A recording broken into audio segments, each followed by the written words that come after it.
صوت صفير البلبلي هياج قلبي التاملي، الماء والزهر معا مع زهر لحد الموقلي. وأنت يا سيد لي وسيدي ومولى لي، فكم تيمني مزيل عقيق لي. قطفته من وردة ملت من ورد الخجل، فقال لا لا لا لا وقد غدا مهرولي. وخذ مال طاربا من فعل هذا الرجل، فولولت وولولت ولي ولي يا ويلي. فقلت لا تولولي وبين اللؤلؤ لي. قالت له حين كالدنض وجد بالموقل، وفتية سقونني قهوة كالعسل الذي شممتها بأنا في أزهى من القرنفل. في وسط بستان الحلى بالزهر والسرور لي، والعود دندان لي وطبل طاب لي. طاب لي وسقف ساق لي، والرقص قد طاب لي.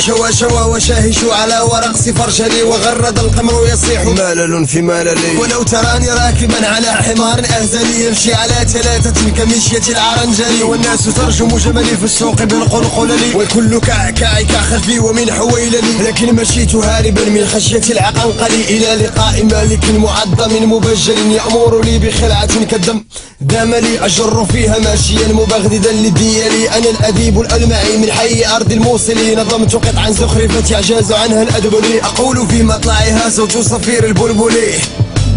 صوت صفير البلبلي، صوت صفير البلبلي، صوت صفير البلبلي.